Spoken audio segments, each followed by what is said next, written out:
우리 지역의 시사 이슈를 쉽게 풀어 이야기하는 시간 시사토크, 아나운서 김문정입니다. 주기적인 북극발 한파로 올겨울 내내 강력한 추위가 예상된다고 하죠. 하지만 월동 준비가 필요한 건 날씨뿐만은 아닙니다. 가파른 기준금리 인상과 경기 침체가 맞물리면서 부동산 시장에도 역대급 한파가 몰려오고 있다는 얘기가 들리는데요. 특히 아파트 시장의 낙폭이 크고 거래 절벽이 나타나면서 사실상 1998년 외환위기 이후 가장 극심한 침체기가 올 거란 부정적 전망이 연일 쏟아져 나옵니다. 영끌로 집을 산 2030 세대의 상당수는 금리 부담에 직격탄을 마주하게 됐고 깡통 전세, 전세 사기 등의 피해도 늘고 있는데요. 오늘 시사토크에서는 부동산 문제가 우리 사회에 어떤 영향을 미칠지 또 전북의 부동산 현황은 어떤지 이야기 나누어 보겠습니다. 전주시 재개발 재건축과 국승철 과장, 한국공인중개사협회 김규원 전북지부장, 그리고 LX 국토정보공사 박명한 감사자문위원 세 분 함께합니다. 어서 오세요. 안녕하세요. 안녕하십니까. 예. 정부가 부동산 연착륙에 총력을 기울이는 모양새입니다. 강남을 제외한 모든 곳의 부동산 규제 지역 추가 해제를 예고했는데요. 그에 앞서 몇 차례에 걸쳐 규제 지역 해제하는 과정에서 전주시 역시 1년 10개월 만에 조정 대상 지역에서 벗어난 바가 있습니다. 과장님, 구체적으로 어떤 변화가 생기는지 말씀해 주신다면요. 네, 정부에서는 지난 9월에 주택 동향 등을 전반적으로 분석한 결과 전주시를 조정 대상 지역에서 해제한 바 있습니다. 조정 대상 지역이 해제되면 달라지는 상황은 크게 금융권 대출 관계, 세제 완화 부분, 그리고 청약 1순위 자격과 분양권 전매 제한 등을 들 수 있는데요. 좀 더 자세히 설명드리면 금융권 대출 관계 같은 경우 9억 원 이하의 주택은 경우에는 담보대출이 70%까지 확대가 되고 세제의 경우 취득세, 양도세, 종합부동산세 등의 세율이 완화가 됩니다. 또한 청약 1순위 자격도 당초에는 2년 이상이던 것이 6개월 이상이면 1순위가 되는 것으로 변경이 되고요. 분양권 전매 제한 또한 공공택지를 제외하고는 없어지는 현상이 발생이 됩니다. 네. 이렇게 부동산 규제가 조금 해제가 되면서 정부는 위축된 부동산 시장이 점차 활기를 찾을 것으로 기대했는데요. 아직 효과는 조금 미비한 것 같습니다. 전반적인 부동산 하락폭이 어느 정도나 되는지, 특히 전주의 경우에 규제 해제 전후로 달라진 부분들이 좀 눈에 띄게 있는지도 궁금한데요.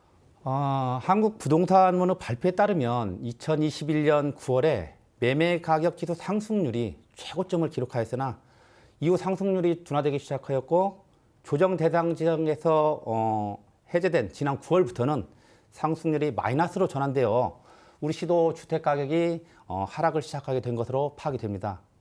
전반적인 주택 가격 하락은 에코시티, 만성지구, 효천지구, 혁신도시 등 신도시 위주로 하락폭이 컸으며 하락폭은 약 20% 정도가 되는 것으로 나타나고 있고요. 조정 대상 지역 해제 후 부동산 경기가 활성화될 것으로 기대 심리가 많았으나 해제라는 호재보다는 고금리라는 악재가 더 큰 영향을 미친 것으로 파악이 됩니다. 예.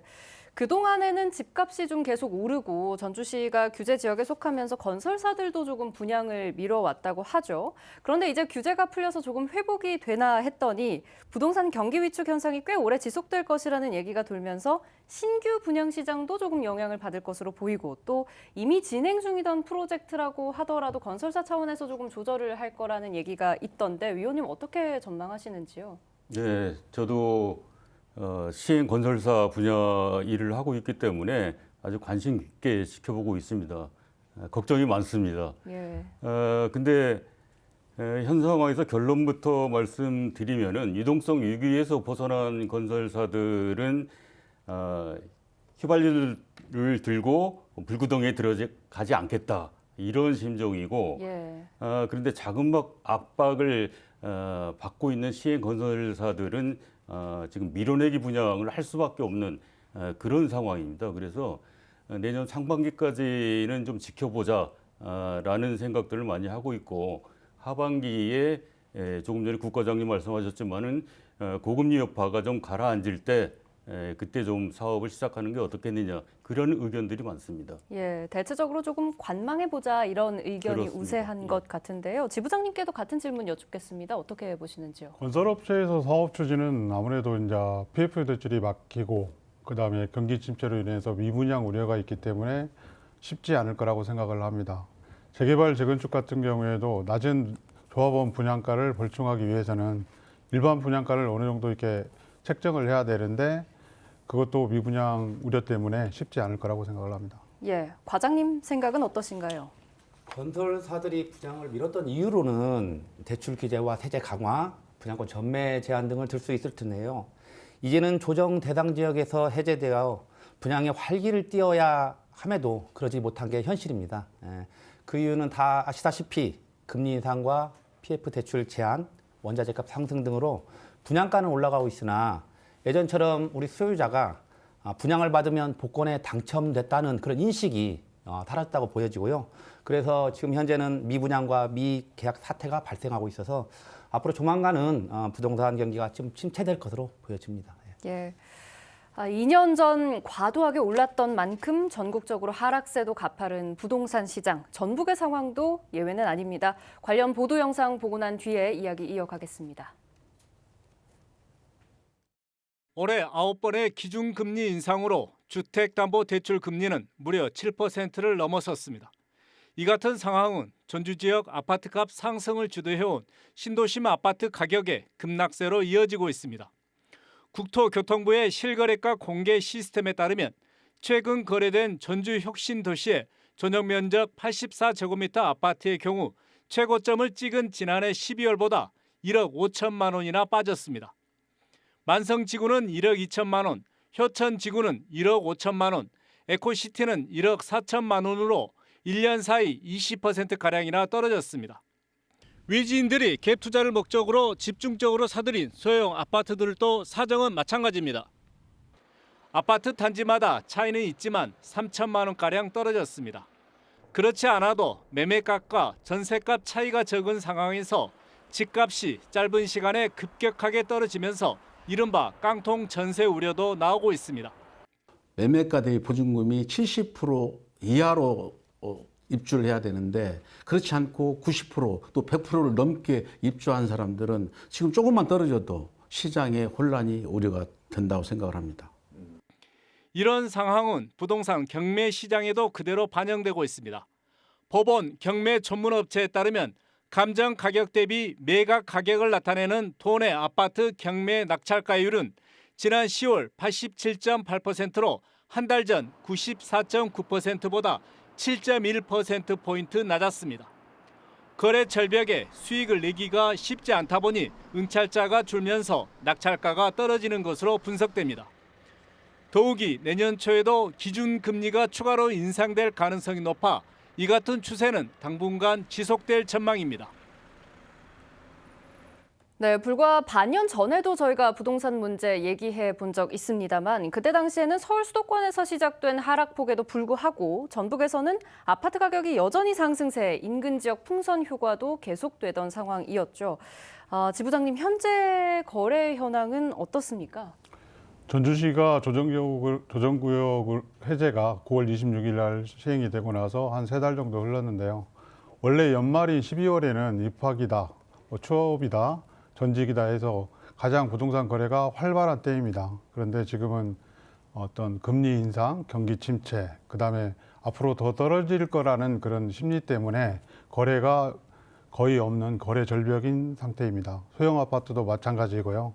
전라북도의 아파트 가격을 이렇게 좀 견인했던 군산 지역도 현대중공업이나 그다음에 DA 테크놀로지, 그다음에 전북대학교 병원 유치 그런 이슈는 있지만 현실적으로 아직은 그게 구체적으로 시행이 되지 않았기 때문에 아직은 시장의 어떤 기대치를 이렇게 못 맞추고 있는 것으로 알고 있습니다.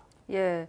그렇다면 이러한 최근의 상황이 시사하는 바는 무엇인지, 또 이렇게 급속하게 부동산 시장이 얼어붙은 이유는 어디에 있다고 보시는지 궁금합니다, 위원님. 네, 저는 3가지로 원인을 보고 있습니다. 첫 번째는 과도한 금리 인상이겠죠. 예, 미국의 중앙은행인 연준이 금리를 올리면은 우리나라도 어쩔 수 없이 따라갈 수 없는 그런 패턴이 수십 년 동안 지금 진행되고 있습니다. 그리고 두 번째 이유는 여러 가지 이유가 있겠지만 소비자들의 매수 심리 위축, 이것도 아주 중요한 부분이죠. 비싸니까 대출 받아서 집을 못 사는 거겠죠.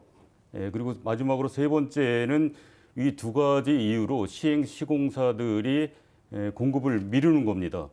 그런데 미국의 연준과 우리 한국은행도 내년에 다시 금리를 인상한다는 그런 소식이 있는데 특히 건설 경제 분야가 참 어려운 상황입니다. 예, 여러 여건들이 말씀하신 대로 조금 맞물려서 계속 부정적인 쪽으로 돌아가고 있는 것 같은데 과장님 생각은 어떠신지요?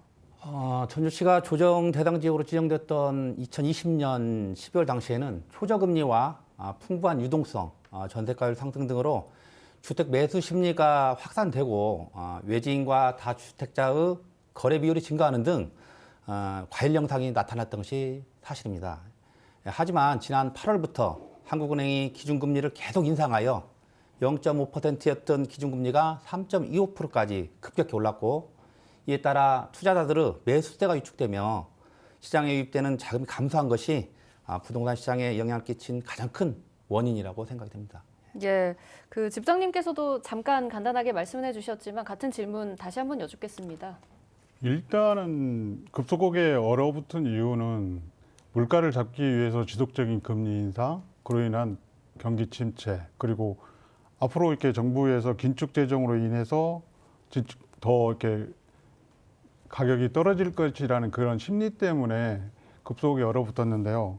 아마 그런 것도 있지만 또 하나는 부동산 상승기에 가격 억제책으로 도입했던 DSR이나 그다음에 다주택자에 대한 취득세, 그다음에 양도세 중과 같은 그런 대못들이 빠지지 않았기 때문에 아직도 더 떨어질 거라는 그런 심리가 팽배한 것 같습니다.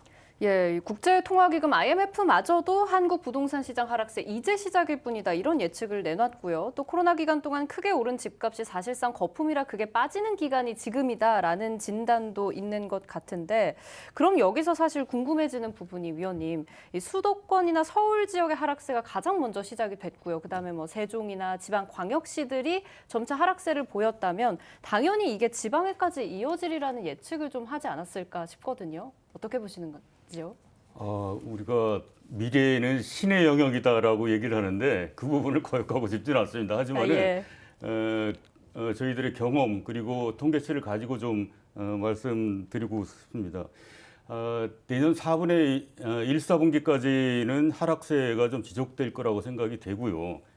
그리고 중반기 조정기를 거쳐서 하반기에는 금리 안정세가 확보가 된다면은 모멘텀의 동력으로 아주 느리게 회복하지 않을까 이런 생각을 하는데 예. 최근 위기 네 가지 특성을 좀 자료를 가지고 설명을 드릴 수 있을 것 같습니다.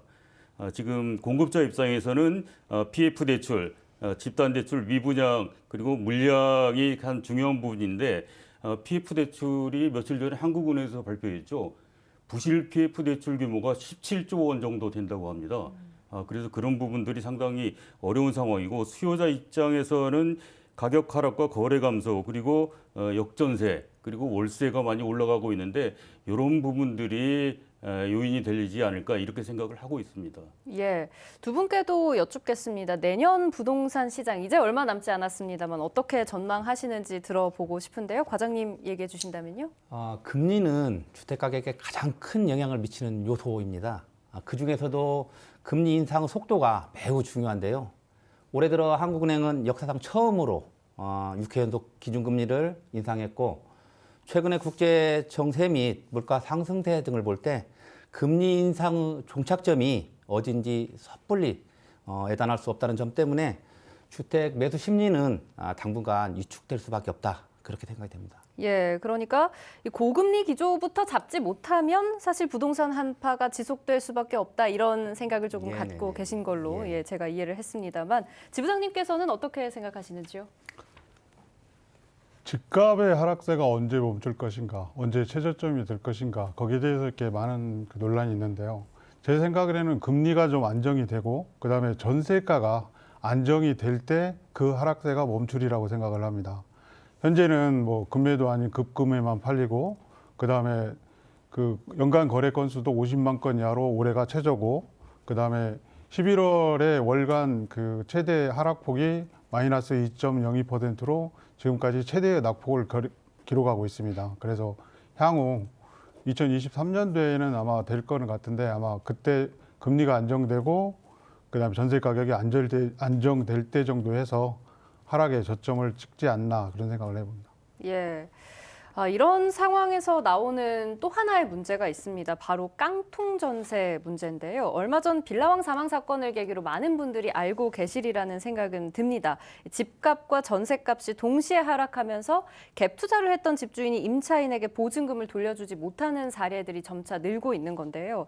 과장님, 이 전주나 전북 지역 피해 사례를 집계한 자료가 혹시 있을까요? 예, 다행스럽게도 아직까지 전세자금 피해와 관련해서 전주시의 민원이 접수된 사례는 파악되지 않고 있고요. 그래서 정부에서는 지난 9월 전세 사기나 깡통 전세와 관련하여 피해 예방과 지원, 단속과 처벌 강화 등의 대응 방안을 발표했는데요. 이에 따라 주택도시보증공사에 전세 피해 지원센터를 설치하여 전세계약 시 유효사항 안내 및 피해 상담을 실시하고 있습니다.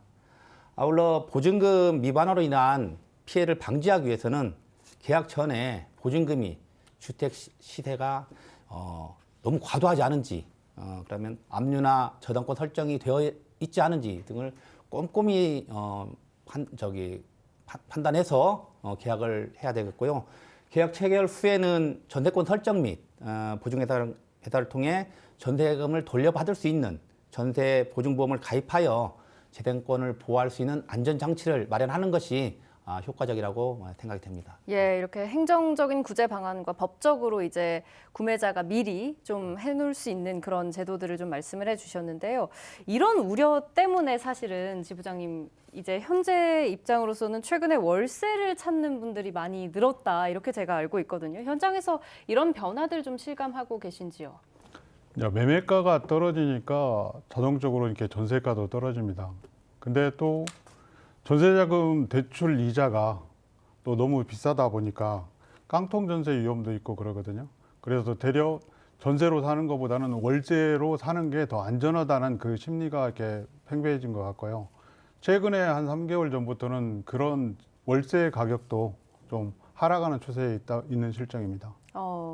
이렇다 보니까요, 대규모 미입주 사태에 대한 우려도 조금씩 커지고 있습니다. 실제로 어떤 상황들이 좀 벌어지고 있는지 위원님 말씀해 주신다면요. 예, 그렇습니다. 올해 전라북도 아파트 입주는 1,820세대였고요. 내년에 2023년에는 9,500세대 정도 올해보다 더 줄어들 것 같습니다. 우리 전북 지역 입주 통계율이 지금 잡혀 있는 게 없기 때문에 전국적인 입주 통계율로 잠깐 말씀드리도록 하겠습니다. 9월에는 입주율이 72%였습니다. 하지만 10월에는 50% 정도로 주택산업연구원 11월 말에 발표가 있었고요. 우리 건설사 시행사 입장에서는 미분양은 걱정거리지만은 미입주는 그야말로 공포입니다. 건설사들의 우려가 현실화되고 있는 실정이기도 한데요. 그래서 입주자와 건설사 모두 피해는 상상하기 힘들 정도로 어려울 거라는 그런 생각을 하고 있습니다. 예. 잠깐 말씀하신 가운데 얘기도 나왔지만 재건축, 재개발 얘기도 조금 해보겠습니다. 정부가 그동안 재건축 3대 규제의 마지막 대못이다 이렇게 얘기가 되었던 안전진단 규제도 대폭 완화를 했죠. 과장님 구체적인 설명을 좀 먼저 부탁드릴게요. 재건축 3대 규제라고 하면 재건축 초과이익 환수제, 그다음에 분양가 상한제, 안전진단을 들 수 있습니다.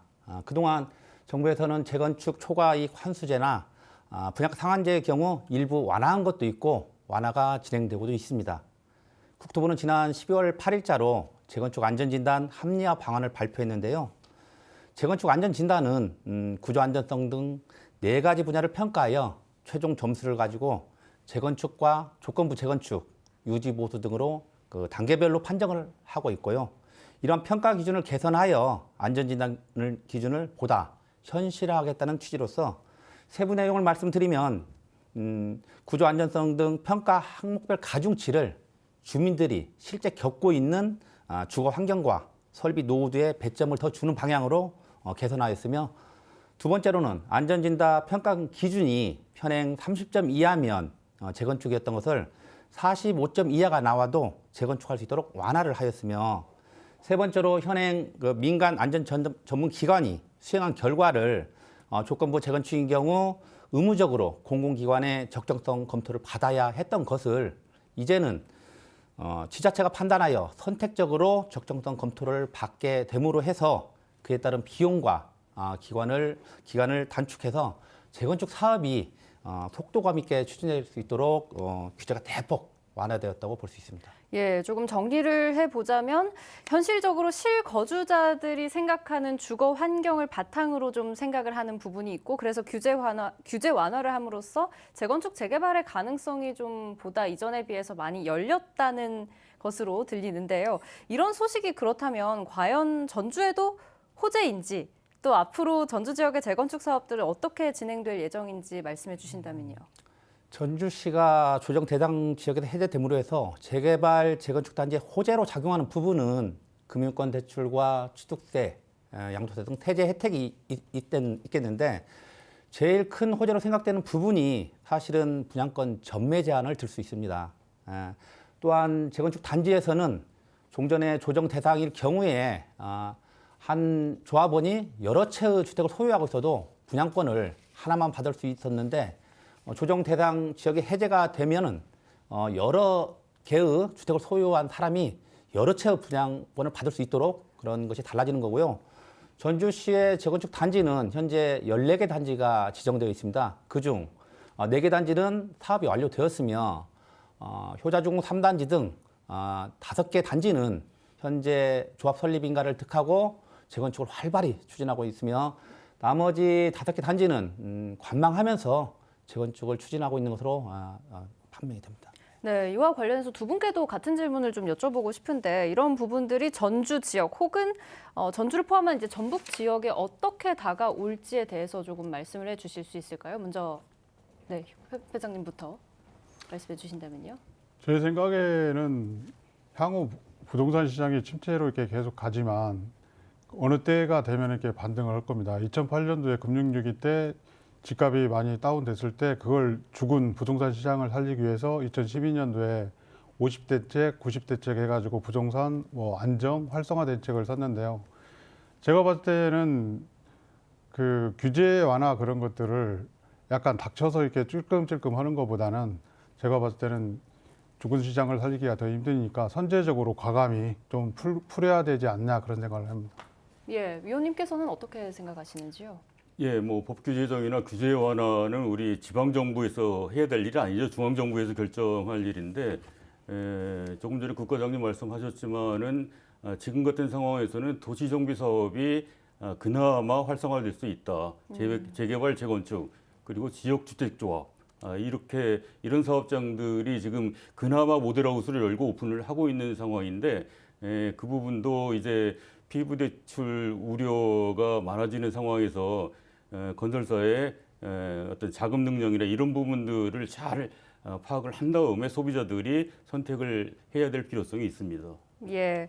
앞서도 잠시 이야기를 나눠봤습니다만 시름이 깊은 건 건설사도 마찬가지입니다. 이 미분양, 미계약이 속출하고 또 금리는 물론이고 원자재값 상승 때문에 건설사들 역시 뭐 줄도산 우려가 있는 곳도 있다라는 얘기가 나올 만큼 조금 불안한 상황인 것 같은데요. 위원님 현 상황 어떻게 보고 계신지요?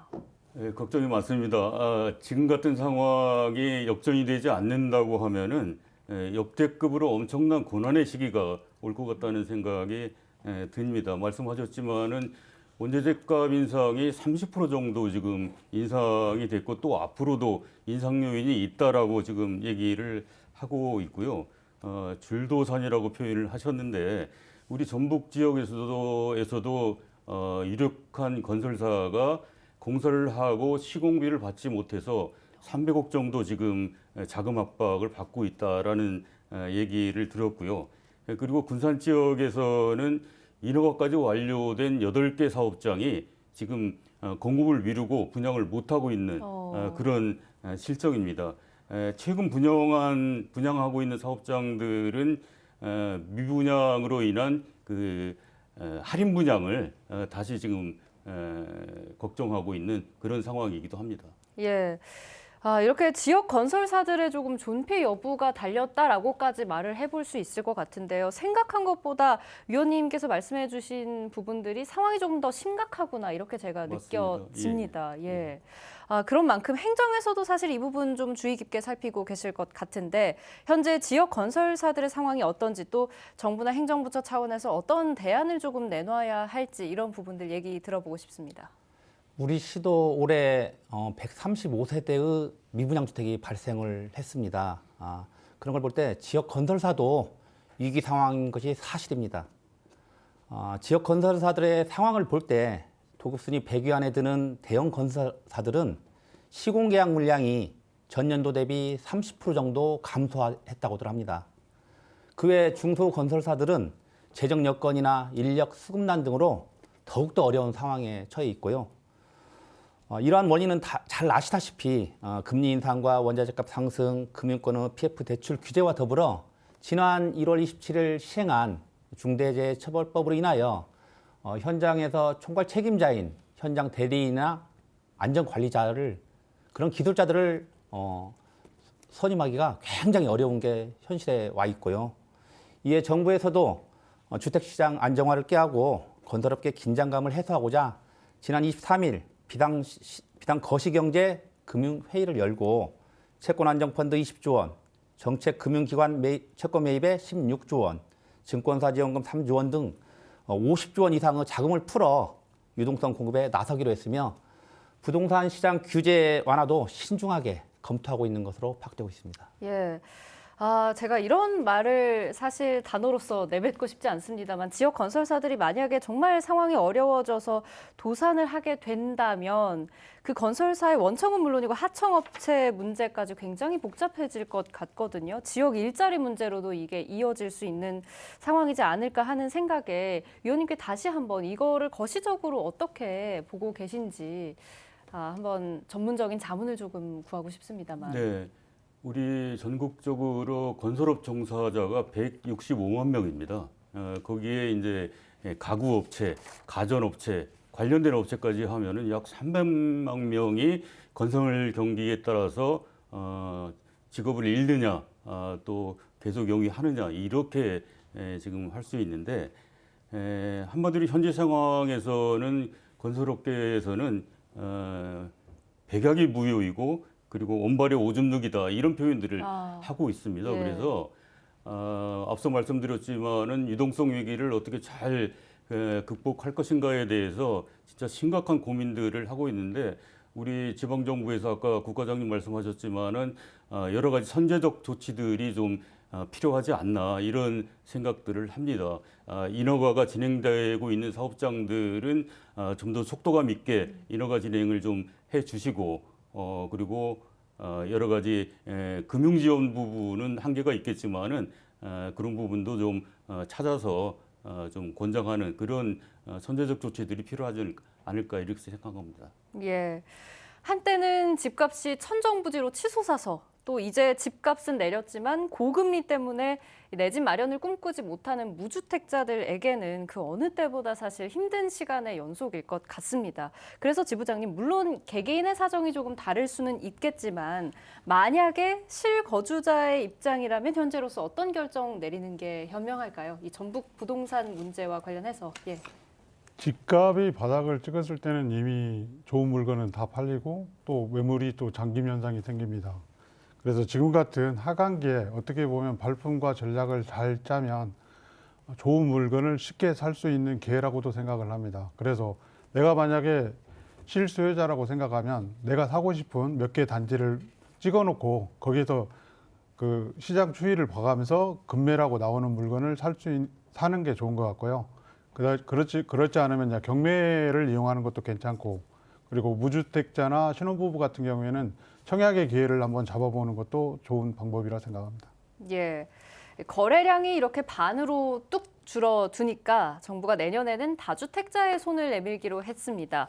지난 21일이죠. 2023 경제정책 방향을 통해서 발표를 했는데요. 취득세 중과 폐지 및 완화 방침을 내놨습니다. 다만 법률 개정이 조금 필요한 상황이라서 아직 실제 도입 여부가 확실치 않은지 이런 여부를 궁금해하시는 분들이 많은 것 같은데 위원님 어떻게 생각하시는지요?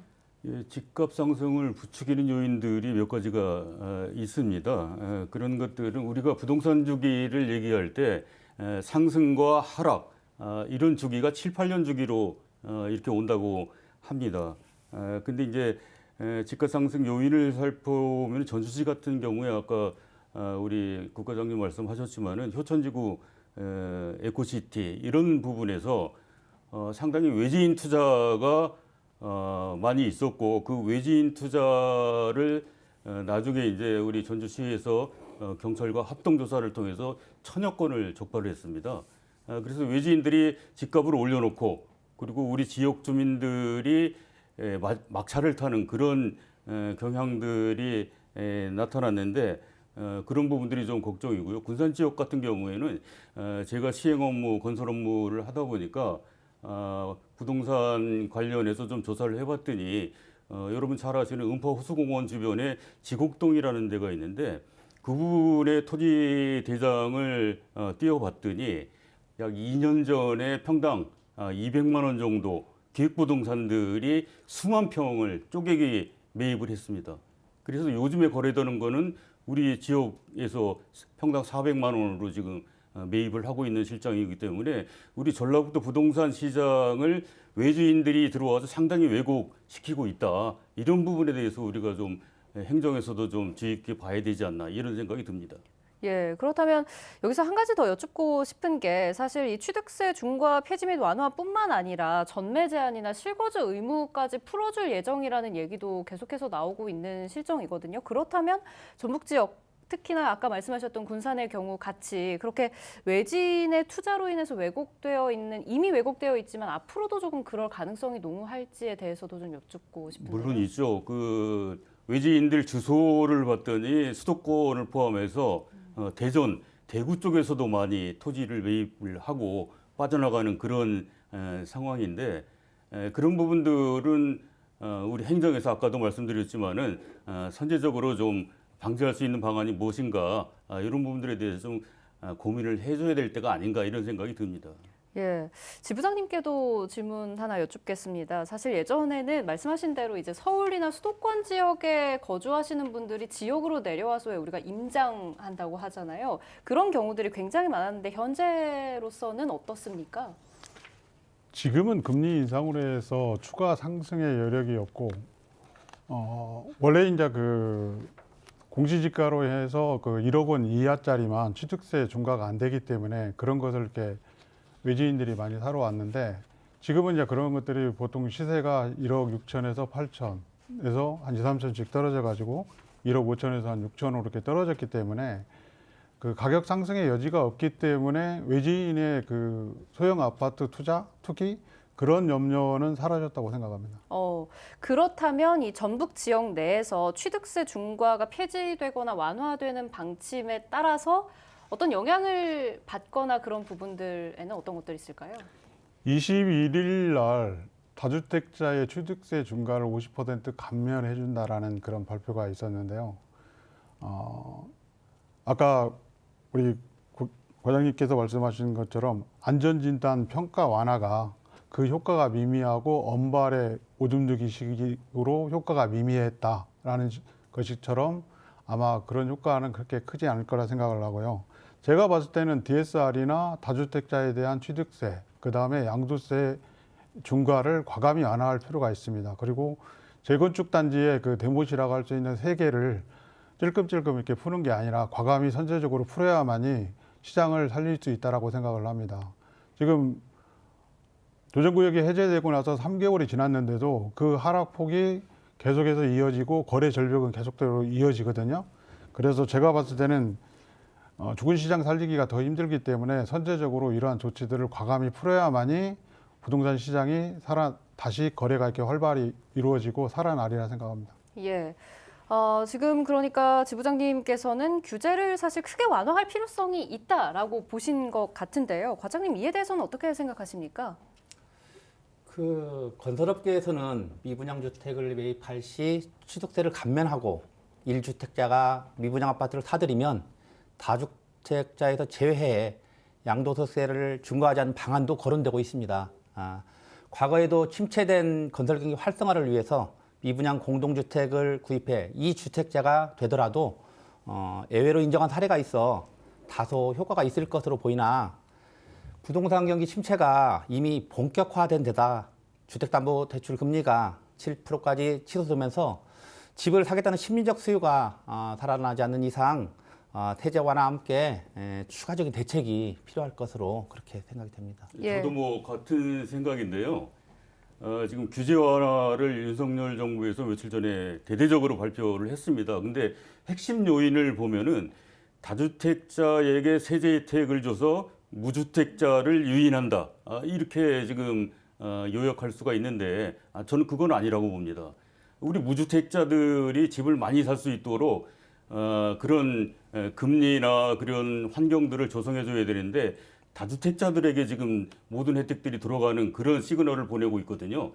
그래서 그런 부분보다는 우리 전라북도에서는 전북개발공사가 지금 임대아파트를 많이 짓고 있는데 임대아파트를 서민들을 위해서 공급을 더 많이 해주고 그리고 행정에서도 이런 부분들에 대한 요소들을 찾아내야 된다라고 생각을 합니다. 예. 말씀하신 대로 사실 이 뭐 다주택자의 손을 내밀면서도 21일에 있었던 그 경제정책 방향 발표에서 서민 취약층 주거복지 방안은 뭐 앞으로 조속히 발표하겠다라고 미뤘던 것들에 대한 부정적인 인식도 조금 있었던 것 같습니다. 이와 관련해서 정말 이 규제를 크게 완화해서 부동산 침체를 잡을 수 있다면 좋겠지만 분명히 문제점도 좀 있을 것 같거든요. 지부장님 어떻게 생각하시는지요? 부동산 정책의 목적은 부동산 시장의 거래 안정과 그다음에 서민들의 주거 안정에 있다고 봅니다. 부동산 가격을 이렇게 좌우하는 것은 어떤 그 수급, 공급과 어떤 수요, 그다음에 정책, 그다음에 금리, 유동성, 마지막으로 이제 심리인데요. 그 수요는 정책으로 이렇게 조절을 해가면서 중장기적으로는 공급 대책을 세워야만이 부동산 시장이 안정이 되거든요.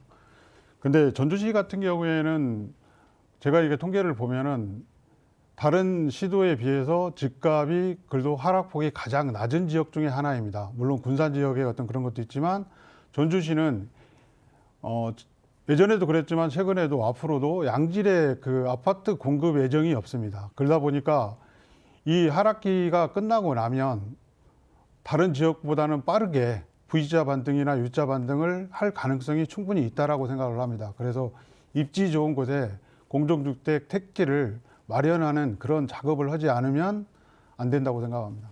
예.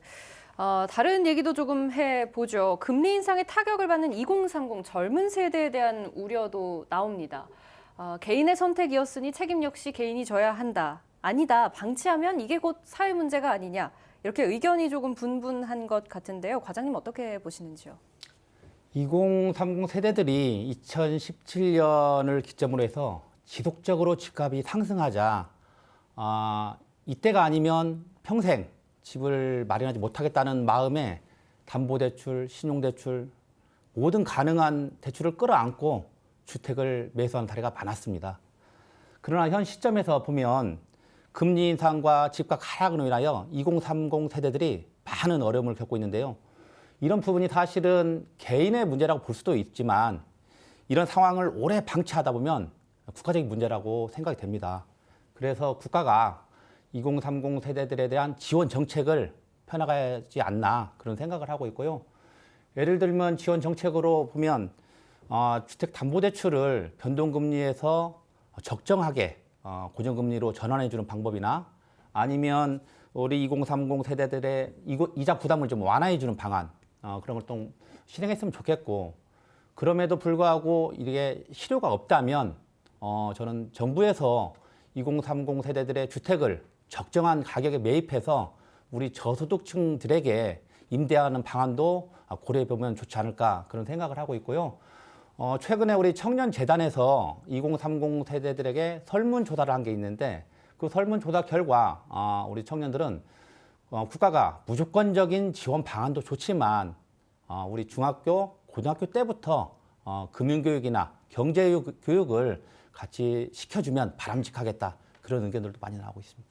예, 위원님 의견도 한번 들어보겠습니다. 어떻게 생각하시는지요? 2030 영끌 세대 영혼까지 끌어모아서 부동산에 투자하고 코인에 투자하고 이런 영끌 세대들은 실질적으로 부동산의 문제는 아닌 것 같고요. 사회 전반적으로 해결해야 될 문제인 것 같은데 요즘에 영끌 세대가 용어가 바뀌었습니다.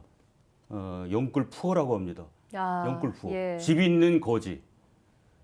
금리가 떨어지고 집값이 떨어지니까 영끌 푸어가 됐고 또 코인을 가지고 있던 우리 2030 세대들은 코인 추이라고까지 표현합니다. 네. 그래서 이런 사회적 문제는 우리가 다 같이 노력을 해서 풀어야 될 문제가 아닌가 이런 생각을 합니다. 예.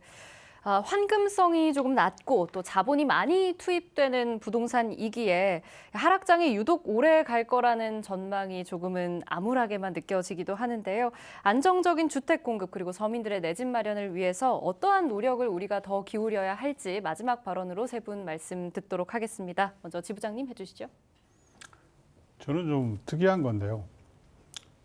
전주시의 고질적인 부동산 관련된 문제가 저는 두 가지라고 생각을 합니다. 첫 번째는 매매가 대비 전세가가 지나치게 다른 시도에 비해서 높습니다. 그 문제는 임대주택, 양질의 임대주택 공급으로 풀어나가야 한다고 생각을 하고요. 두 번째는 타 시도에 비해서 좀 굉장히 강한 그 녹지 지역에 대한 규제가 있습니다. 뭐 여러 가지가 있지만 그 중에서 공동주택을 불허하는 그런 규정도 좀 풀어야 한다고 생각을 하고, 그 다음에 타 시도에 비해서 좀 특이한 게 전입시장이 슬로시티를 이렇게 지향을 하다 보니까 그 용적률 건폐율에서 타 시도에 비해서 거의 더블에 가깝게 그 불리한 핸디캡이 있기도 합니다.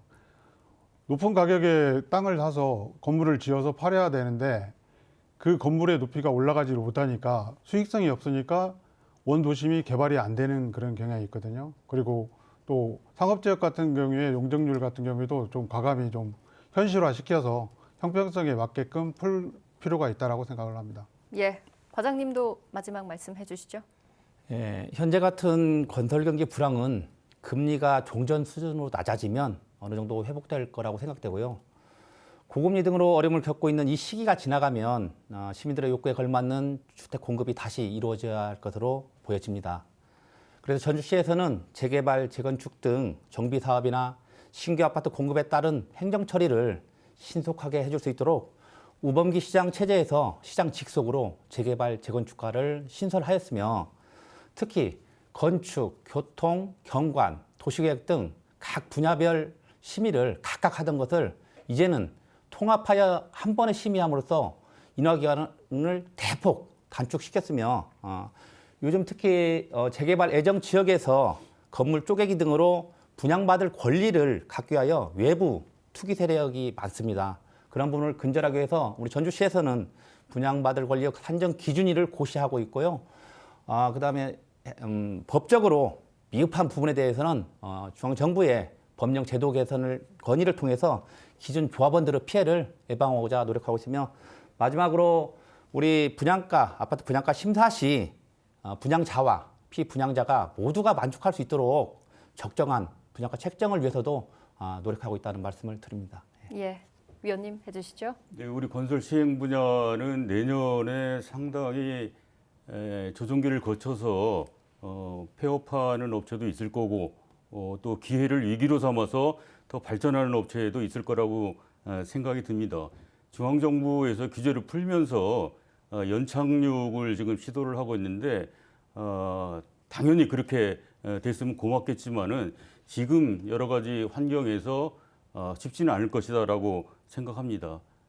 말씀드렸지만은 다행히도 우리 전주시에서 우범기 시장님이 방송에 출연하셔가지고 대한방직 터 개발, 공설운동장 개발, 그리고 황방산 터널 이런 뭐 전주시 호재가 있는 건 확실하지만은 그 동안에 전주시가 천만구로 정원도시 그리고 전라도 수도 이런 정체성에 또 충돌이 되지 않을까 이런 걱정들도 많이 한다고 합니다. 아무튼 고마운 일이고요. 저희들 분야에서는 열심히 해서 내년에 잘 극복할 수 있도록 노력을 하겠습니다.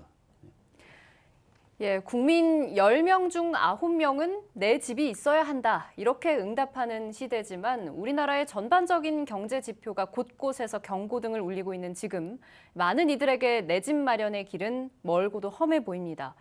다만 현재 우리가 명확히 알 수 있는 것은 최대 고비가 다가오고 있다는 점, 그래서 각종 경제 정책의 향방이 그 어느 때보다 중요하고 또 절실한 시점이라는 겁니다.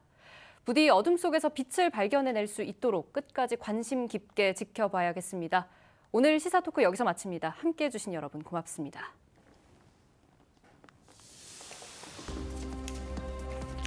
고생하셨습니다.